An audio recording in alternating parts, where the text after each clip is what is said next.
चटपटीत, रसरशीत वर्ष ते 2 वर्ष टिकणारं कच्च्या कैरीचं लोणचं कसं तयार करायचं ते बघूया. आज आपण 2 किलो कैरीचं हे लोणचं खास खानदेशी पद्धतीने कसं तयार करायचं ते बघणार आहोत. बऱ्याच वेळा लोणचं तयार केल्यानंतर त्याला बुरशी येते, वास लागतो, लोणच्याचा रंग खराब होतो. तर असं काही होऊ नये यासाठी भरपूर साऱ्या टिप्स तुमच्यासोबत शेअर केलेल्या आहे. तेव्हा व्हिडिओ शेवटपर्यंत पूर्ण बघा. लोणच्यासाठी आज आपण खास सिक्रेट मसालासुद्धा तयार करणार आहोत, ज्यामुळे लोणच्याची चव अधिकच वाढते. तर पटकन रेसिपीला सुरुवात करूया. सर्वात आधी आपण लोणचं तयार करण्यासाठी एक मसाला तयार करून घेणार आहोत. त्यासाठी काही खडे मसाले मी इथे घेतलेले आहे. इथे मी अर्धा इंच दालचिनीचा तुकडा घेतलेला आहे, फोडून घेतलेली सुंठ 1 चमचा घेतलेली आहे, अर्धा चमचा इथे मसाला वेलची घेतलेली आहे, अर्धा चमचा लवंग घेतलेले आहे, अर्धा चमचा मिरे घेतलेले आहे आणि 1 छोटा चमचा भरून कबाब चिनी घेतलेली आहे. आता हे सर्व खडे मसाले मिक्सरच्या भांड्यामध्ये इथे मी काढून घेते आहे. घेतलेल्या मसाल्याचं प्रमाण डिस्क्रिप्शन बॉक्समध्ये देणार आहे, तुम्ही चेक करून घेऊ शकता. या छोट्याशा मसाल्यामुळे आपल्या लोणच्याची चव अधिकच वाढते. सर्व खडे मसाले मिक्सरच्या भांड्यात काढून घेतले. सोबतच 2 चमचे मेथीदाणे घेतलेले आहे. मिक्सरमध्ये थोडीशी जाडसर अशी भरड तयार करून हा मसाला इथे तयार झालेला आहे. आता लोणच्यासाठी जे काही इतर साहित्य लागणार आहे ते बघूया. तर इथे मी 125 ग्रॅम धणे पावडर घेतलेली आहे. त्यानंतर 125 ग्रॅम इथे शोप पावडर घेतलेली आहे. जी जाड शोप येते ती मिक्सरमध्ये थोडीशी जाडसर फिरवून घेतलेली आहे. धणे पावडर किंवा शोप पावडर बारीक करत असताना ती अगदीच बारीक करायची नाही, थोडीशी जाडसर ठेवायची आहे. त्यानंतर 125 ग्रॅम इथे मोहरीची डाळ मी घेतलेली आहे. यापेक्षा कमी तुम्ही मोहरीची डाळ घेऊ शकता, मात्र यापेक्षा जास्त घ्यायची नाही, कारण मोहरीची डाळ जर जास्त झाली तर लोणच्याला थोडासा कडवटपणा येतो. त्यानंतर 75 ग्रॅम इथे मी घरगुती लाल तिखट घेतलेला आहे. तिखटाचं प्रमाण तुम्ही कमी जास्त करू शकता. त्यानंतर जो मसाला आपण आता तयार करून घेतलेला आहे तो सुद्धा परतात काढून घेतला. त्यानंतर 200 ग्रॅम चवीसाठी इथे मीठ घेतलेलं आहे. घेतलेलं प्रमाण अगदी परफेक्ट आहे. तुम्ही डोळे झाकून हे प्रमाण 2 किलो लोणच्यासाठी वापरू शकता. त्यानंतर 2 चमचे इथे मी हळद घेतलेली आहे आणि 1 चमचा इथे हिंग घालते आहे. त्यानंतर इथे मी लाल सुक्या मिरच्या घेतलेल्या आहे. 6 ते 7 सुक्या मिरच्या घेतलेल्या आहे. त्यानंतर 4 ते 5 तमालपत्र घेतले आहे.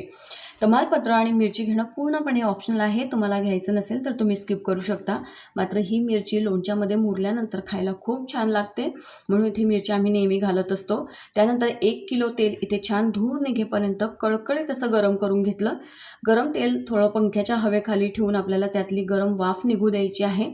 आणि तुम्ही इथे बघू शकता, हे गरम तेल मसाल्यांमध्ये घातल्यानंतर हलकाच असा यावर फेस येतो आहे किंवा बबल तुम्ही बघू शकता. अशा पद्धतीचं इतपत गरम हे तेल आपल्याला मसाल्यासाठी वापरायचं आहे. सुरुवातीला तमालपत्र आणि मिरचीवर मी हे तेल सोडते आहे.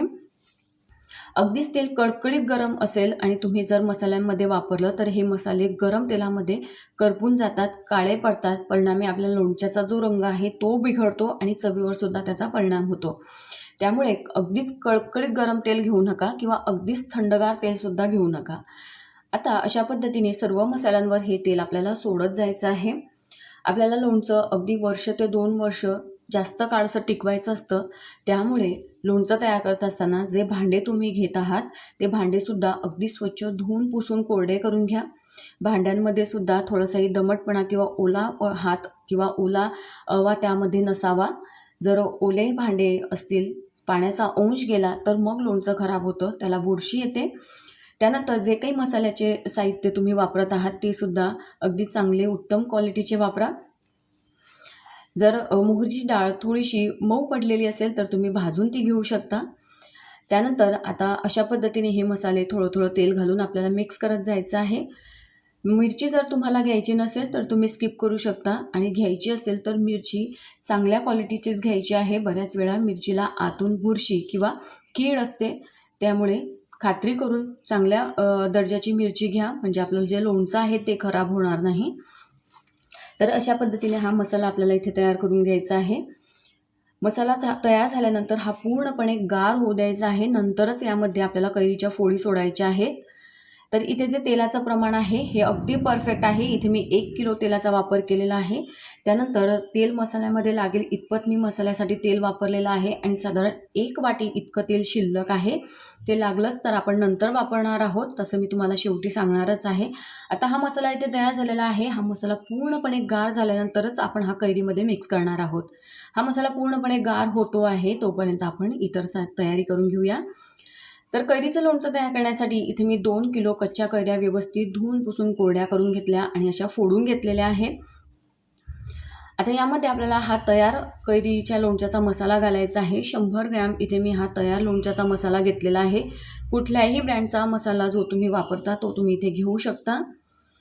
त्यानंतर इथे गूळ घालायचा आहे. तर 1 किलो गूळ छान असा बारीक मी ते फोडून घेतलेला आहे आणि हा गूळ आपल्याला घालायचा आहे.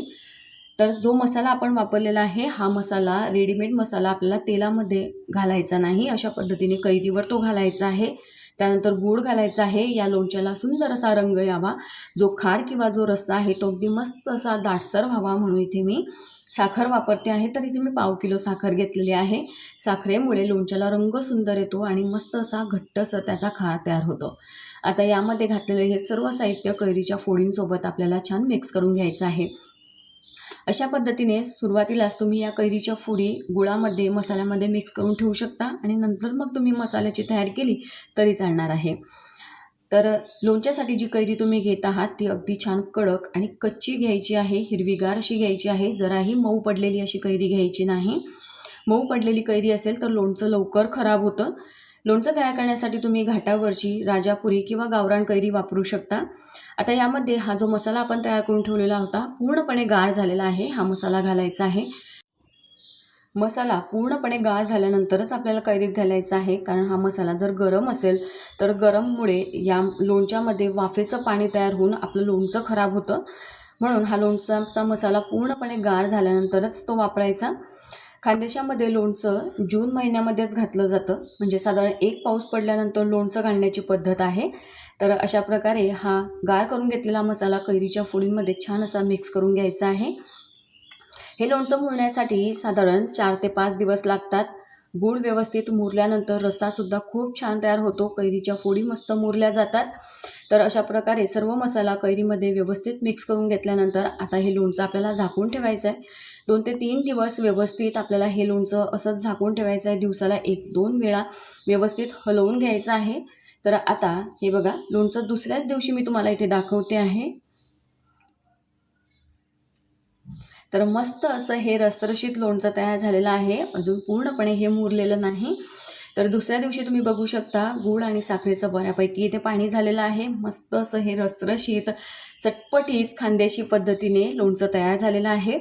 हे लोणचं तुम्ही काचेच्या किंवा चिनी मातीच्या बरणीमध्ये भरून ठेवा, म्हणजे ते लवकर खराब होत नाही. लोणचं घेत असताना ओला हात, ओला चमचा जाणार नाही याची काळजी घ्यायची आहे. लोणच्याच्या फोडी पूर्णपणे तेलाखाली दबलेल्या असतील अशा प्रकारे या लोणच्याच्या फोडी आपल्याला भरायच्या आहे. तेलाचं प्रमाण परफेक्ट घेणं फार गरजेचं आहे. तर इथे आपल्याला बरोबर 1 किलो तेल लागलेलं आहे. जे वाटीभर तेल शिल्लक होतं ते सुद्धा मी नंतर वापरलेलं आहे.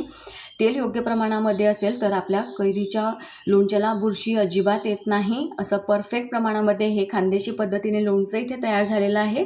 रेसिपी आवडली असेल तर एक लाईक नक्की करा. व्हिडिओला जास्तीत जास्त शेअर करा. चॅनलवर नवीन असाल तर सबस्क्राईब करायला विसरू नका. धन्यवाद.